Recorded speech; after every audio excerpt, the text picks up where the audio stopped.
Hello everyone, this is Meenakshi and welcome to E-Kaksha, a classroom at home. और आज हम लेकर start कर रहे हैं आपके लिए class 9 science chapter number 1 matters in our surroundings.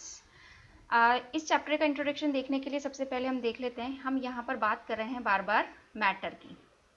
ठीक है, मैटर इन आवर सराउंडिंग्स यानी हम जो भी देखते हैं, आप अपने आसपास ज़रा नज़र घुमाइए और जो भी आपको दिखाई देता है, लाइक क्लाउड्स है ना, लाइक माउंटेन्स हैं, लाइक चेयर है, टेबल है, किचन के आपके बर्तन हैं, यूटेंसिल्स हैं, एंड जो भी आपको दिखता है, बैग्स हैं, पेपर है, जो भी आपको अपने सराउंडिंग नज़र आता है वो सब का सब हम मटेरियल कंसीडर करते हैं, लेकिन हमने वहाँ से एक वर्ड लिया है जिसका नाम है मैटर। ठीक है, इस मैटर के लिए बहुत सारी चीज़ें देखते हैं कि मैटर क्या चीज़ है क्या नहीं है। एक बार जस्ट इसे हमें फटाफट इरेज कर देते हैं, जल्दी से हमें समझने में आसानी होगी। तो मैटर क्या है? मैटर कोई भी जो आपको सराउंडिंग नज़र आती है वो मैटर है। अब जब मैटर की हमने अगर बात की है तो इसकी कुछ क्वालिटीज़ भी होंगी कि ये ऐसा क्या चीज़ है, तो उन क्वालिटीज़ उनके बारे में हमें डिस्कस करना है। उस मैटर की कुछ खासियत होगी, कुछ उसके करैक्टरिस्टिक्स होंगे, क्या किस चीज़ का बना हुआ होता है, कैसा होता है, कैसे बिहेव करता है, क्या इसके टाइप्स भी होते हैं, ये सारा हम आज अपने चैप्टर में डिस्कस करेंगे। क्योंकि ये इंट्रोडक्टरी पार्ट है तो इसका कुछ हम 9 क्लास के चैप्टर 1 के भी हमने 2 पार्ट्स में डिवाइड किया। हम फर्स्ट चैप्टर में इंट्रोडक्शन एंड इसके टाइप्स समझेंगे, इसके कैरेक्टरिस्टिक्स के बारे में समझेंगे, और चैप्टर 2 में रिमेनिंग हम काम करेंगे। तो हम स्टार्ट कर देते हैं। और हमारे जो इंडियंस जो फिलोसफर जो साइंटिस्ट थे, जो पुराने वाले थे, उन्होंने एक बात कही थी कि हमारा जो मैटर है, पदार्थ जिसका नाम दिया था, क्या नाम दिया था? हिंदी में ही दिया था, पदार्थ, पदार्थ। उनको उन्होंने बोला कि उसे उन्होंने 5 में डिवाइड किया गया। देख लेते हैं। Early Indian philosophers classified matter into form of 5 basic elements, पंच तत्व, जिन्हें पंच तत्व ध्यान में रखना, air, earth, fire, sky and water. तो ये एक बहुत अच्छी चीज़ है कि हमारे जो इंडियन फिलोसफर्स थे उन्होंने पहले ही बताया कि ये जो मैटर है जिसे हम उन्होंने पदार्थ कहा, वो 5 बेसिक एलिमेंट्स का बना हुआ है। पंच तत्व जिसे कहा गया है, air, earth, fire, sky and water. Next हम देख लेते हैं फिजिकल नेचर ऑफ मैटर। अब मैटर की नेचर आपको देखनी है। हमने अभी कहा कि हमारे चैप्टर का नाम है मैटर इन आवर सराउंडिंग्स। क्योंकि हम मैटर की बात कर रहे हैं तो हमें उसका फिजिकल नेचर देखना है, उसकी कैरेक्टरिस्टिक्स देखने हैं और उसके टाइप्स जानने हैं। तो हाँ, क्या क्या होता है? फर्स्ट है, matter is made up of particles.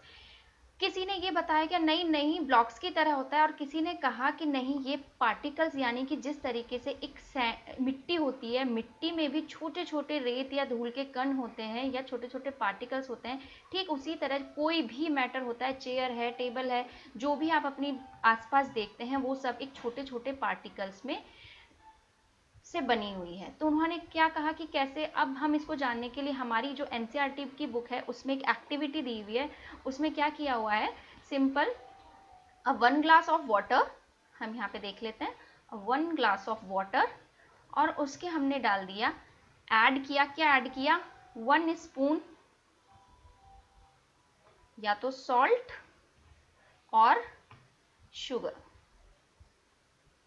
ठीक है, अब इसको इसमें यहाँ ऐड कर दिया और इसको अच्छे से स्टर कर दिया, घोल दिया, घुमा दिया स्पून से।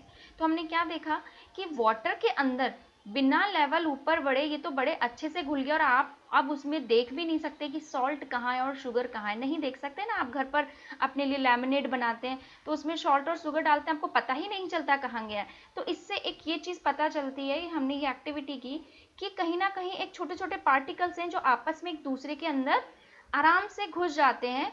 तो इससे हमें ये पता है कि मैटर, तो एक बात तो अच्छे से फिजिकल नेचर पता चल गया कि matter is made up of particles. समझ आ गया सभी? अब हम उसका देख लेते हैं दूसरा पॉइंट। दूसरा पॉइंट क्या है? Size of particles are so tiny. अब ये कैसे पता चलेगा? तो सबसे पहले क्या, इसको देखने के लिए कि भाई जो पार्टिकल्स हैं वो जो आपकी इमेजिनेशन है उसके भी बियॉन्ड जाकर वो इतने छोटे, अगर आप अपने मन में सोचे अच्छा इतना छोटा हो सकते हैं, नहीं उससे भी ज़्यादा छोटे। अगर मैं यहाँ पे एक सिंपल एक डॉट बनाऊँ, इतना नहीं, पार्टिकल इसके भी 1/100 पार्ट कर लीजिए इसका, ये होगा पार्टिकल। अब उसके बारे में हमने उसके लिए क्या एक्सपेरिमेंट करके अपन अपने घर में ही या फिर सिंपल एक लैब में जाके हमें यहाँ पे लेना है KMnO4। ये है केमिकल नेम किसका, पोटेशियम परमैंगनेट, परमैंगनेट। इसको क्या करना है, इसके कुछ क्रिस्टल्स लेने हैं। क्रिस्टल कितने ml पानी में लेना है, 1000 ml पानी में, 100 ml पानी में ले लो इसके कुछ क्रिस्टल्स, यानी इसको कुछ थोड़ा सा लेना है बिल्कुल। ये 100 ml पानी ग्लास में लिया और इन क्रिस्टल को इसमें डाल दिया। डालने के बाद कलर कौन सा आ जाएगा, पिंक, पूरा डार्क पिंक हो जाएगा। ठीक है, अब आपको दूसरा क्या करना है, एक और ग्लास लेना है, फिर एक और ग्लास लेना है और एक और ग्लास लेना है, 3 ग्लास और लेना है। अब पहले तो आपने क्या किया था, 100 ml लिया था पानी में ये क्रिस्टल डाले, ठीक है। और उसके बाद अब क्या करना है, यहाँ पे लेना है, तो और ये पिंक कलर का हो गया। अब यहाँ पे लेना है आपको 90 ml वाटर और 10 ml जो पिंक कलर का हो गया ना, इसमें से निकालना है और उसको प्रॉपर 100 कर देना है। फिर इसमें से 10 ml निकालना है, तो आप क्या देखोगे, सबसे ज्यादा जो डार्क कलर आएगा पिंक वो इसमें। फिर इसमें से हमने 10 ml निकाल के 90 ml पानी में डाल दिया, फिर इसमें से हमने और 10 ml निकाल के इस पानी, तो लाइटर होते जाएगा और यहाँ पे भी हल्का हल्का पिंकिश कलर रहेगा। इसका मतलब क्या हुआ, इसका मतलब ये हुआ कि इतने से सिर्फ कुछ क्रिस्टल ही हमने पोटेशियम परमैंगनेट के हुए थे, और उनको जब यहाँ तक इस प्रोसेस में इस वाले ग्लास तक भी थोड़ा थोड़ा करके डाला गया, बिल्कुल लाइट लाइट लेके, तो भी हो गई। यानी कि आप सोच के देखिए कि वो इतने ज़्यादा स्मॉल हैं, तो पार्टिकल्स बहुत ज़्यादा स्मॉल होते हैं, size of particles are so tiny. तो उसको आपके एक बिल्कुल देखिए, एक तो आपके एनसीईआरटी की बुक बहुत अच्छी है, उसमें सारे कॉन्सेप्ट क्लियर हैं एक्टिविटी के थ्रू, तो कहीं कुछ और जगह जाने की ज़रूरत ही नहीं है। ये देखो पिक्चर, ये इसको भी एक्चुअली पिंक की कलर का देना चाहिए था, पता नहीं ये कौन से क्यों कलर का दिया है। यहाँ पे हमने डाला है पोटेशियम परमैंगनेट, पोटेशियम परमैंगनेट, हाँ सॉरी ये वाटर है, सही दिया है। पोटेशियम परमैंगनेट लिया 100 ml, इसमें कुछ क्रिस्टल्स किसके डाले, KMnO4 के, यानी पोटेशियम परमैंगनेट के। और क्या है ये 100 ml वाटर है, वाटर में डालती कौन सा कलर आ गया, पिंक कलर। इसमें से 10 ml निकाला, 90 ml यहाँ पे वाटर रखा और इसको वापस से 100 कर दिया। इस देखो ये सबसे डार्क पिंक है, ये थोड़ा लाइट हो गया, ये थोड़ा लाइट हो गया और ये भी लाइट हो गया। लाइट हो गया लेकिन ट्रांसपेरेंट, बिल्कुल वाटर की तरह तो नहीं हुआ ना, नहीं हुआ। इसका मतलब क्या है कि पोटेशियम परमैंगनेट के बिल्कुल टाइनी क्रिस्टल्स अभी भी यहाँ पर हैं। इसका मतलब हम ये कह सकते हैं, second point, size of particle are so tiny. ठीक है, आई थिंक समझ में आ गया होगा। Next, characteristics of particle. अभी तो हमने मैटर के बारे में पढ़ा कि दो चीजें देखी हमने मैटर के बारे में, दो चीजें कौन कौन सी देख ली, matter is made up of particle, ये समझ आ गया, और size of particle are so tiny, तो ये हमने फिजिकल नेचर देख लिया मैटर का। अब हम देखेंगे पार्टिकल्स के कैरेक्टरिस्टिक्स, ये जो पार्टिकल्स हैं इनके हमें कैरेक्टरिस्टिक्स देखने हैं, तो हम एक एक करके देख लेते जाते हैं। First, particles of matter have space between them, यानी कि क्या है, जो पार्टिकल्स होते हैं मैटर के अंदर उनके बिटवीन स्पेस होता है। लाइक कुछ भी हो जाए, आप इसको करने के लिए आपकी बुक में एक एक्टिविटी दी है कि वही सेम है, देखो इनके कॉन्सेप्ट को बिल्कुल सेम तरीके से समझा जा सकता है, बस अपना ध्यान लगाओ बस थोड़ा। कैसे कि जैसे फॉर एग्जाम्पल यहाँ पे यही पानी का एक गिलास है, ठीक है, इसमें मैंने अगर 1 स्पून इसमें मैंने सॉल्ट मिक्स किया, ऐड किया, तो आपको पता चलेगा क्या एक बार मिक्स करने के बाद कि सॉल्ट कहाँ है और वाटर कहाँ है। वाटर को क्या कहते हैं, H2O, और सॉल्ट हमारा क्या हो गया, NaCl। ये आपको अगर नहीं पता, आपको पता ही होगा, 9th क्लास के बच्चे हैं आप, ठीक है। तो H2O में NaCl का कुछ पता ही नहीं चला, यानी कि जो वाटर मॉलिक्यूल्स थे उनके जो बीच में स्पेसेस हैं वो NaCl वहाँ पे आकर फिट हो गया, तभी तो आपको दिखाई नहीं दे रहा है। और इसीलिए इससे हमारी बात क्या हो गई कि particles of matter have space, उनके बीच में स्पेस है, तभी तो कोई दूसरे को आने की उन्होंने जगह दे दी। जब ये H2 है, इसके बीच में स्पेस है, इसलिए उसने किसको आने दिया, NaCl को आने दिया। अगर शुगर मिक्स करते तो शुगर को आने देता, तो ये हमारी बात बिल्कुल ठीक है।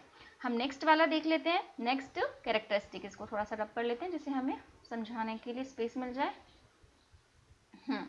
Particles of matter are continuously moving. इसके लिए हमें क्या देखना है, अब ये देखो हम कैरेक्टरिस्टिक्स पढ़ रहे हैं पार्टिकल की। मैटर सबसे पहले हमने पढ़ा, मैटर में बार बार इसलिए रिपीट करा रही हूँ जिससे आपको पता चले। सबसे पहले पढ़ा हमने मैटर को हमने ये देखा कि मैटर जो होता है वो पार्टिकल से बना होता है। अब हम किसकी कैरेक्टरिस्टिक्स पढ़ रहे हैं, पार्टिकल्स के। जो पार्टिकल्स है उसके बीच का जो हम फर्स्ट कैरेक्टरिस्टिक्स है वो है कि उनके बीच में स्पेसेस होती है। अब हम सेकंड वाले पर आए हैं, particles of matter are continuously moving हमें कैसे पता चलेगा, देखो इसके लिए हमें आप आराम से घर पे बैठ के एक्सपेरिमेंट कर सकते हैं। देखो सिंपल है, एक्टिविटी के थ्रू आपको हर चीज़ समझ में आएगी और उसको बेटर तरीके से अपने रटने पे ध्यान मत दो, सिर्फ समझने पे ध्यान दो। नोट्स अपने आप बना लोगे, कोई प्रॉब्लम नहीं आएगी। लेकिन जितनी ये एक पानी का ग्लास है, इसमें मैंने, आपके पास इंक तो होती होगी, ब्लू कलर की इंक थोड़ी सी 1 ड्रॉप ओनली, एड 1 ड्रॉप इसमें डाली और उसको ध्यान से देखना। अब वो ब्लू इंक नहीं हो तो घर में मम्मा आपके कपड़ों में या वाइट कपड़ों में नील वगैरह उजाला वगैरह यूज करती है ना, उसकी 1 ड्रॉप डाल के देखना। और जो ग्लास होना चाहिए वो कांच का होना चाहिए। जैसे ही 1 ड्रॉप डालोगे आपको दिखेगा और उसको टेबल पे रख देना, टेबल टॉप पर, और देखोगे कि जो नील है, जो ब्लू कलर की इंक है, वो इधर उधर भागने लगेगी। पहले यहाँ से इधर भागेगी, इधर आएगी, फिर इधर आएगी, इधर आएगी, इधर आएगी, इधर आएगी। तो वो क्या है, यानी कि जो इंक है उसके पार्टिकल्स मूव कर रहे हैं। समझ में आ गया? तो ये इसका हो गया दूसरा कैरेक्टरिस्टिक। समझ आया ना? सब कुछ आपके बुक में है, सब कुछ बुक में है। नोट्स अपने आप बनाओ, कहीं भागने की जरूरत नहीं। दुनिया भर की ये बुक वो बुक, आपकी NCERT is the best book. Next, particles of matter attracts each other. अब क्या है कि कोई भी मैटर है, अगर मैं वाटर की बात कर रही हूँ, या फिर मैं किसी टेबल की बात कर रही हूँ, या फिर मैं किसी रबर बैंड की बात कर रही हूँ, ठीक है, तो इनके बीच में जो पार्टिकल्स हैं, भाई हमें पता है कि वाटर एक मैटर है और ये किससे बना है, पार्टिकल से बना हुआ है। H2O के बहुत सारे मॉलिक्यूल्स, और उनके टर्म्स में मत जाना, भी मैं अच्छे से बाद में और हमारे आगे चैप्टर में आ जाएगा। तो अब वो ये बोल रहे हैं, अरे भाई अट्रैक्ट करेंगे तभी तो मैटर फॉर्म होगा। अगर अट्रैक्ट नहीं करेंगे तो कोई मैटर कभी फॉर्म हो सकता है? सपोज करो ये H2O है, ये भी H2O है। पानी जब बनेगा, तुम्हारे जब गिलास में एक पानी आएगा, तो ऐसे थोड़ी होगा कि एक H2 आके गिर के रह गया, दूसरा आया ही नहीं। अट्रैक्ट करेंगे तभी तो वो लिक्विड फॉर्म में आएगा, है ना? आपकी जो टेबल बनी हुई है, वो टेबल तभी तो बनी है जब सारे पार्टिकल्स ने मिलकर मैटर बनाया और उससे टेबल बनी। तो यानी कि particles of matter attracts each other. अब बस ये है कि जो फोर्स होगा ना अट्रैक्ट करने का, वो किसी में कम होगा और किसी में ज़्यादा होगा सब में, लेकिन किसी में कम और किसी में ज़्यादा होगा। तो ये हो गया हमारा third characteristic. Next, particles of matter are very small. ये हमने जस्ट पिछले वाले में समझ लिया था। कैसे समझ लिया था?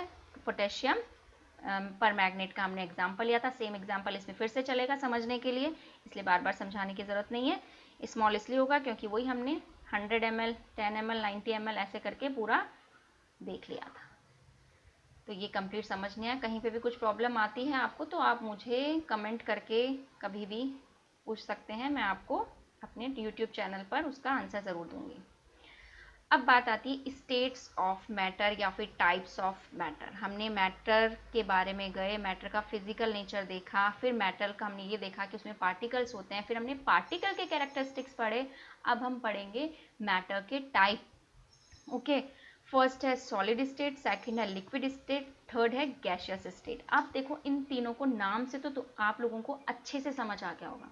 सॉलिड में सॉलिड स्टेट में रहता है टेबल, चेयर। लिक्विड स्टेट में, लिक्विड आपको पता है, लिक्विड आपके दिमाग में है कि जो चीज़ें जो फ्लो करती हैं, पानी हो गया, जूसेस हो गए, मिल्क हो गया, वो सभी लिक्विड स्टेट में है। और गैसियस स्टेट जो आपके आसपास जो एयर में रहती है वो गैसियस स्टेट में। तो इनको हम देखो, अब इसमें ये सब पार्टिकल से बने हुए हैं, ये पार्टिकल्स दिख रहे हैं। सॉलिड में ये पार्टिकल्स बिल्कुल पैक हैं, क्लोजली पैक्ड हैं together. In solid, particles are closely packed together, but in liquids slightly थोड़ी थोड़ी बीच में सबके क्या है, स्पेस है, ठीक है। और गैस में तो ये रैंडमली कहीं भी पार्टिकल किधर भी है। तो बेसिक अंतर सबसे पहले ये समझ लेना। अब मैं आपको एक टेबल दिखाऊंगी, उस टेबल के अकॉर्डिंग आपको सॉलिड, लिक्विड और गैसियस स्टेज में हम डिफरेंस कर पाएंगे और कनेक्ट कर पाएंगे उन तीनों को आपस में। उसी के अकॉर्डिंग मैं एक एक समझाती जाती हूँ। फर्स्ट है, देखो ये पूरी एक टेबल है, टेबल को यहाँ देख लो, ये कैरेक्टरिस्टिक्स हैं जिनके बारे में हम बात करेंगे। यहाँ पे सॉलिड, लिक्विड और गैस, ये टेबल बहुत बढ़िया है। इसको आपको फॉर्म करना है, या तो आप खुद ही बनाइए, नहीं बना सकते हैं तो ये मैंने बनाई है, इसको देख लीजिएगा। सबसे पहले जो कैरेक्टरिस्टिक्स है, शेप, सॉलिड की शेप, लिक्विड की शेप और गैस की शेप। जो सॉलिड की शेप होती है वो डेफिनेट होती है, यानी कहने का मतलब है ऐसा नहीं है कि टेबल आज तो स्क्वायर है कल रेक्टेंगल हो जाएगी, परसों ट्रायंगल हो जाएगी, ऐसा थोड़ी होता है। आपकी किचन में कोई जग है, ऐसा थोड़ी है आज लंबा हो गया कल छोटा हो गया, तो उसका एक अपना शेप होता है, यानी कि वो शेप बार बार चेंज नहीं हो सकता। तो ये हो गया अपना शेप। लिक्विड में क्या होता है, do not have definite shape, यानी कि अगर मैंने जूस को ग्लास में डाला तो वो ग्लास का शेप ले लेगा, उसको मैंने किसी बोल में डाला वो बोल का शेप ले लेगा, किसी प्लेट में डाला प्लेट का शेप ले लेगा। Gas do not have definite shape, इसके पास भी कोई शेप नहीं होती, यानी कि ये तो चारों तरफ है, कमरे में है तो कमरे का शेप ले लेगी, और बॉटल है बॉटल में तो डालने की जरूरत नहीं, ढक्कन बंद करो उसका शेप ले लेगी। तो इसलिए आपको समझ ही आ गया होगा। इसके बस एक सॉलिड का ध्यान रखना है, इसमें भी do not have definite shape. Volume, volume भी सॉलिड्स का डेफिनेट होता है, ऐसा थोड़ी है कि वही सेम है, इसमें डालूंगी तो उसका शेप, ये तो जाता ही नहीं है, तो इसकी तो जैसी शेप है वो है, तो वॉल्यूम भी इसका सेम हुआ। यहाँ पे इसका वॉल्यूम देखो, इसको समझने की जरूरत है। सपोज करो 5 ml जूस है मेरे पास में, कितना ml है, 5 ml। 5 ml को मैंने ग्लास में डाला और एक डाला बोल में, ठीक है, ये बोल थोड़ा ऐसे ही बन गया, कटोरी। अब 5 ml मैंने इसमें अगर डाला है तो ये यहाँ तक भर गया, कटोरी में फुल हो गया, ठीक है। लेकिन इसके वॉल्यूम में कहीं प्रॉब्लम हुई, ग्लास में था तो भी 5 ml है, कटोरी में है या बोल में है तो भी 5 ml है, ओके। तो डेफिनेट वॉल्यूम, इसमें भी डेफिनेट होगा, ठीक है, वॉल्यूम हो गया। रिजिडिटी, रिजिडिटी क्या होती है, उस शेप को मतलब खराब करना या अपनी उस शेप में ही ना रहना, ठीक है, यानी कि वही वाली बात है, रिजिड होती है। रिजिड मतलब जो उसके अंदर के जो मॉलिक्यूल्स होंगे, किसी भी सॉलिड के जो अंदर के मॉलिक्यूल्स होंगे वो रिजिड होंगे। रिजिड का मतलब ऐसे नहीं है कि खिसक गए इधर उधर, रिजिड होंगे, और वो रिजिड रहेंगे तभी तो सॉलिड की शेप रहेगी। तो ये दोनों आपस में इंटरकनेक्टेड है। Rigid and can not flow, अब मैं कहूँ कि टेबल है, टेबल को जमीन पर डाल दो तो क्या बह जाएगा, नहीं बहेगा। तो वही है, इन सब जो डिफरेंसेस हैं इनको याद रखने का वही है, अपने दिमाग में सॉलिड, लिक्विड और गैस का एग्जाम्पल ध्यान रखो, समझ में आएगा। Can not flow, not rigid, can flow, बिल्कुल सही बात है, ये रिजिड है ही नहीं। आप ग्लास में डालो ग्लास की तरफ फ्लो कर जाएगा, बोल में डालो बोल की तरफ फ्लो कर जाएगा, तो रिजिड नहीं है और ये भी नहीं है। अपने दिमाग में बस वही ध्यान रखना है। यहाँ पे मैं एक इमेज बना देती हूँ कि जो सॉलिड में पिछली उसमें भी गई थी, जो सॉलिड होते हैं, in solids particles are closely packed, but in liquids slightly away to each other, and gaseous state randomly scattered, randomly कहीं भी बिखरे हुए होते हैं पार्टिकल्स। अभी इनके जो इमेज है ना, इन्हीं को ध्यान में रखते हुए आप ये डिफरेंसेस करो और अच्छे से समझ में आएगा। कंप्रेसिबिलिटी, कंप्रेसिबिलिटी क्या होती है, प्रेस करना, उनको प्रेस करना। अब खुद ही सोचो, इसको मैं कितना प्रेस कर पाऊंगी, ज्यादा कर पाऊंगी कि कम कर पाऊंगी, कम कर ही नहीं पाऊंगी, तो ये क्या हो जाएगा, इनकम्प्रेसिबल, प्रेस हो ही नहीं सकता, दब ही नहीं सकता। ये क्या है, लेस कंप्रेसिबल, भाई हम वही तो कर रहे हैं कंपैरिजन, और ये हाईली कंप्रेसिबल। अब इसका एग्जांपल मैं कहाँ दे सकती हूँ आप लोगों को, कुछ भी ले लो, सॉलिड, सॉलिड में आपको कहूँ टेबल को दबा के देखिए, दबेगी टेबल, नहीं दबेगी। आपको लिक्विड है, लिक्विड में एक आप इंजेक्शन, अगर आप मेरे को कहूँ, मैं आपसे कहूँ चलिए 3 इंजेक्शन ले लीजिए, सिरिंज आती है डॉक्टर वाली, 3 सिरिंज ले लीजिए, ठीक है, एक को खाली रहने दो, एक में वाटर भर दो और एक में चॉक का टुकड़ा डाल दो, ठीक है, और उस सिरिंज को ऊपर से दबाओ। जिसमें एयर है वो कंप्रेस हो जाएगी ना आसानी से, जो लिक्विड वाली है वो लेस कंप्रेस, लेकिन जिसमें चॉक है क्या वो कंप्रेस हो पाएगा, है ना, नहीं हो पाएगा ना। तो ये आपका ये तरीका हो गया इसको समझने का, सिरिंज का एग्जाम्पल लेके, आपकी बुक में भी यही है। कंप्रेसिबिलिटी का मतलब समझ में मैंने क्लियर कर दिया। इंटरमॉलिक्यूलर स्पेसेस यानी कि ये जो दो पार्टिकल्स हैं इनके बीच का स्पेस, तो सॉलिड में क्या होगा, बहुत कम होगा, यहाँ पर थोड़ा सा सॉलिड से ज़्यादा होगा लेकिन गैस से कम होगा, यहाँ पे बहुत ज़्यादा होगा, मैक्सिमम होगा। देखो वही है, इस पिक्चर को ध्यान में रखते हुए आप अपना कंपैरिजन करेंगे। बुक फटाफट, ये चैप्टर कंप्लीट है आपका। तो देख लेते हैं इंटरमॉलिक्यूलर स्पेस। इंटर मतलब टू मॉलिक्यूल्स के बीच का स्पेस। इंटर मॉलिक्यूलर, मॉलिक्यूल्स ये जो गोल हैं पार्टिकल्स को मॉलिक्यूल्स बोला गया है। इन यानी कि दो पार्टिकल्स हैं उनके बीच का स्पेस। तो सॉलिड में तो लीस्ट हो गया, सबसे कम। More than solids but less than gases. Maximum intermolecular सबसे ज्यादा। इंटरमॉलिक्यूलर फोर्सेस, अब वो अट्रैक्शन या जिससे कि वो दोनों क्लोजली पैक्ड हैं, तो सॉलिड्स में तो सबसे ज्यादा होगा, तभी तो आपस में पैक्ड हैं। इसमें थोड़ा कम होगा और इसमें बिल्कुल ही नहीं होगा, तभी तो दूर दूर है भाई। तो वही है, इस पिक्चर को ध्यान में रखो, आपके सारे ये के सारे डिफरेंसेस क्लियर हो जाएंगे। इंटरमॉलिक्यूलर फोर्सेस यानी कि वही टू मॉलिक्यूलर्स के बीच का फोर्स, ठीक है। तो सॉलिड में सबसे ज्यादा है तभी तो पास है। Maximum, less than solid, minimum और लीस्ट। डिफ्यूजन, डिफ्यूजन का मतलब क्या हुआ कि मैं आपको कहूं कि टेबल है, चेयर है, इसको पटक पटक के तोड़ तोड़ के इसके ऊपर हैमर चला चला के इनको आपस में डिफ्यूज कर दोगे।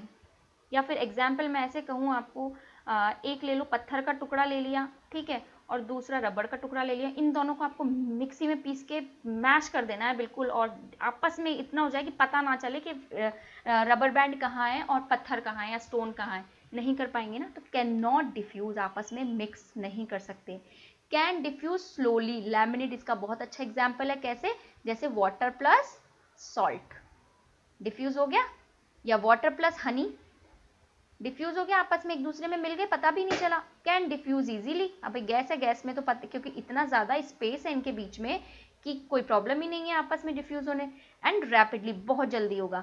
कैसे होगा, अब इसका एक एग्जाम्पल हम डिफ्यूजन का कैसे ले लेंगे कि एक अगरबत्ती जलाओ घर के एक कोने में, किसी भी कॉर्नर में जाके एक अगरबत्ती जलाई, उसके बाद उसकी खुशबू पूरे घर में फैलेगी। क्यों फैलेगी, क्योंकि एयर में डिफ्यूजन हो रहा है और वो इतनी जल्दी हो रहा है कि आपको खुशबू विद इन सेकेंड्स में आ जाएगी कि अरे अगरबत्ती जलाई है, ठीक है। ये क्लियर है यहाँ तक। अब मैं इसका एक पिक्चर देख लेते हैं फटाफट से। पहले यहाँ से रब करना जरूरी है, तभी आप लोगों को नजर आएगा थोड़ा।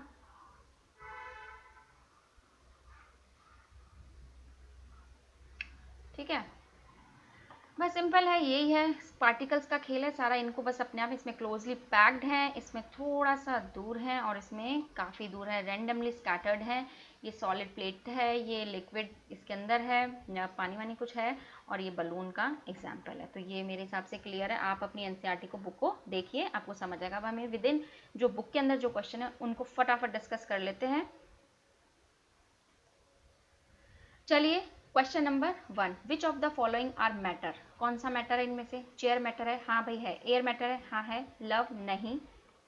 स्मेल नहीं, क्योंकि ये तो एक तरीके का सेंस है। हेट नहीं। अमंड्स हैं। थॉट नहीं। कोल्ड नहीं। लेमन, लेमन मैटर है, हाँ है। लेमन वाटर है।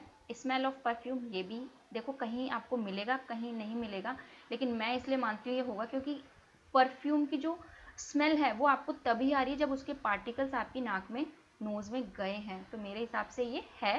किसी जगह नो भी बता रखा है, तो आप एक बार चेक कर लीजिएगा, जो आपकी पढ़कर देख लीजिएगा, मुझे कमेंट करके बता दीजिएगा। Question number 2, give reason for the following observation. The smell of hot sizzling food reaches you several meters away, but to get the smell from cold food you have to go close.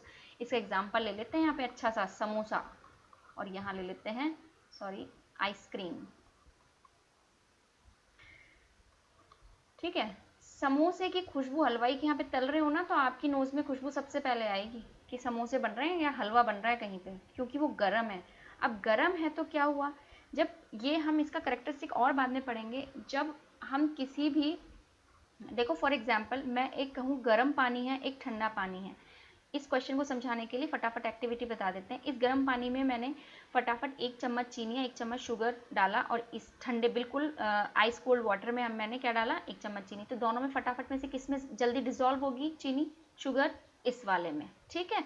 यानी कि गर्म पानी में, क्योंकि वो move होने जल्दी लग जाते हैं पार्टिकल, जल्दी जल्दी उनमें काइनेटिक एनर्जी मिल जाती है उनको और वो उसकी वजह से बहुत जल्दी मूव होने लगते हैं। तो समोसा में भी यही है कि जब वो गर्म होता है तो उसके जो पार्टिकल्स हैं वो जल्दी डिफ्यूज होते हैं एयर के अंदर और हमारी नोज तक पहुंच जाते हैं। लेकिन जो आइसक्रीम होती है वो ठंडी होते हैं, उसके पार्टिकल्स इतनी जल्दी मूव कर ही नहीं पाते, इसलिए हमें आइसक्रीम की दूर से खुशबू तो नहीं आ जाती कि बगल वालों की आइसक्रीम आई है, नहीं आती ना। तो सिंपल है ये। Question number 3, a diver is able to cut through water in a swimming pool. Which property of matter does this observation show? ये बोल रहा है कि स्विमिंग पूल में एक जब तैराकी होता है या स्विमर होता है, वो जब तैरता है तो पानी को ऐसे हाथ चलाते हुए कट करते हुए निकल जाता है ना। तो वो कौन सी प्रॉपर्टी, वो है उसकी प्रॉपर्टी कंप्रेसिबिलिटी, यानी उसको कंप्रेस करता हुआ उसके अट्रैक्शंस को तोड़ता हुआ जा रहा है। तो ये आराम से आप डिस्क्राइब कर सकते हो। Question number 4, what are the characteristics of the particle of matter. हमने सारे कैरेक्टरिस्टिक्स कर लिए हैं, आपको 4 कैरेक्टरिस्टिक्स बताए थे, सेम वहीं स्लाइड के अंदर पीछे की तरफ जा चुके हैं। क्वेश्चन यहाँ पे समझाना है, इंपॉर्टेंट है। यहाँ पे सॉल्यूशन आपको ऐसे मतलब ऐसा नहीं है कि सेम लिख लेना, आप अपनी बुक एनसीईआरटी को फॉलो करो, समझो, देखो और फिर करो। The mass per unit volume of substance is called density. ये इन्होंने डेफिनेशन दी थी, density is equal to mass upon volume. Arrange the following in order of increasing density, यानी सबसे पहले डेंसिटी का मतलब ये हुआ जो जितना ज्यादा डेंस है, यानी एयर की बात करूं, टेबल की बात, तो दोनों में से डेंसिटी सबसे ज्यादा किसकी हुई, मॉलिक्यूल जिसके पास हुई, यानी एक यूनिट एरिया में जिसके पार्टिकल ज्यादा आ जाए। सपोज करो यहाँ पे एयर है और यहाँ पे ये एक टेबल रखी हुई है, इस एरिया की बात करूं और इस गैस की बात करूं, यहाँ पे एक आध दो ही मॉलिक्यूल आए और यहाँ पे बहुत सारे आएंगे, तो डेंसिटी किसकी ज़्यादा हुई, टेबल की। तो उसके अकॉर्डिंग आपको ये समझाना है, अरेंज करना है इनको। तो फर्स्ट हमें जाना है इंक्रीजिंग ऑर्डर में, तो जो सबसे कम है उसमें तो ये फर्स्ट नंबर हमें इसको बनाएंगे। Second exhausted from chimneys. Third बनाएंगे हम कॉटन, क्योंकि कॉटन में बहुत ज़्यादा लगती है, सॉलिड है लेकिन उसमें एयर इतनी ज़्यादा होती है। उसके बाद बताएंगे हम वाटर, 4 हनी, 5 चॉक, 6 और 7 आयरन। ठीक है। Tablet the differences in the characteristic of states of matter, ये मैं आपको करवा चुकी हूँ यहाँ पर, तो ये टेबल बिल्कुल फॉलो कर लेना है इसको। Comment upon the following. Rigidity मैंने आपको बता दिया, कंप्रेसिबिलिटी भी बता दिया। फ्लूइडिटी यानी कि फ्लो, जो लिक्विड्स का जो फ्लो होना होता है, जैसे शहद में फ्लोइंग क्या होती है, कम होती है, और वाटर में बहुत ज़्यादा होती है। फिलिंग अ गैस कंटेनर, इसके बारे में कि, और शेप काइनेटिक एनर्जी मॉलिक्यूल्स की, यानी कि उसको हम गर्म करेंगे तो बहुत ज़्यादा बढ़ जाती है और काइनेटिक एनर्जी की वजह से ही वो मूव करते हैं। डेंसिटी अभी जस्ट ऊपर गया है क्वेश्चन नंबर फर्स्ट में। गिव रीजंस बताने इसमें। A gas fills completely the vessel in which it's kept. भाई सीधी सी बात है, क्योंकि वो इतने ज़्यादा मूवेबल होते हैं कि किसी भी कंटेनर में पूरे ऊपर तक गैस आ जाती है। A gas exerts pressure on the walls of the container. अब इसमें गैस भरी हुई है, दूसरा क्वेश्चन ये है कि प्रेशर कैसे बनाती है, क्यों बनाती है, क्योंकि इसके जो मॉलिक्यूल्स हैं, जो इसके पार्टिकल्स हैं गैस के, वो इतनी जल्दी ज़्यादा मूव होते हैं, क्योंकि अलग अलग होते हैं, उनके अंदर इंटरफोर्सेस बहुत कम होता है, तो यहाँ पे टकराते हैं वॉल पर, तो वो ज़्यादा प्रेशर देते हैं। अब wooden table should be called a solid, ये तो सिंपल है कि वो उसकी एक शेप होती है, रिजिड होती है, तो इसलिए सॉलिड होता है, वो उसके मूव नहीं कर सकते हैं ज़्यादा particle. We can easily move our hand in air but do the same through the solid block. अब ये तो वैसी वाली बात हो गई, we need a karate expert. भाई हमने हवा में हाथ चला लिया, लेकिन एक लकड़ी के ऊपर चला सकते हो क्या, नहीं चला सकते। क्यों, क्योंकि वो गैस है, गैस में आराम से उसकी डेंसिटी कम होती है, हमने उसको ब्रेक डाउन कर दिया। लेकिन अब वुड के ब्लॉक के ऊपर हम बिना सोचे समझे हाथ मारेंगे तो लगेगी ना, तो उसके लिए कराटे एक्सपर्ट, क्योंकि सॉलिड वो ब्लॉक है, वो उसमें इंटरमोलिकुलर फोर्सेस बहुत ज़्यादा हैं और वो आपस में हाईली क्लोजली पैक्ड हैं, इसलिए हम उस पर मारेंगे तो हमारे खुद के लग जाएगी। Fourth number, liquids generally have lower density as compared to solids, but you must have observed that ice floats on water. Find out why. ये क्वेश्चन बिल्कुल सिंपल है, लेकिन इसका एक ही आंसर है कि जो डेंसिटी होती है ना आइस की, यहाँ पे ग्लास लिया, ग्लास में हमने आइस के टुकड़े डाल दिए, वो ऊपर तैरने लग गए। क्यों तैरने लग गए, जबकि ये तो सॉलिड है और ये लिक्विड है। हमें तो ये बताया गया है कि जिसकी डेंसिटी कम होती है वो ऊपर होता है और जिसकी डेंसिटी ज़्यादा होती है वो नीचे होता है। अब लेकिन इसमें यही है कि आइस सॉलिड इस होते हुए भी इसकी डेंसिटी पानी से कम है, क्योंकि इसके जो स्ट्रक्चर है ना अंदर का, उसमें केजेस होते हैं और केजेस में एयर स्पेसेस होते हैं। अब किसी भी चीज़ में अगर एयर डाल दोगे तो फूल के ऊपर आनी ही आनी है ना। तो ये हो गया हमारा आज का ये सेशन पार्ट 1। और इसमें कहीं भी कोई प्रॉब्लम आए तो आप कमेंट सेक्शन में करके बता दीजिएगा। इसका हम पूरा चैप्टर हम बाद में करेंगे पार्ट 2 के अंदर। आई होप आपको समझ आया होगा, और अगर पसंद आया हो तो मेरा चैनल सब्सक्राइब करें, लाइक करें और शेयर करना ना भूलें। Thank you, bye bye.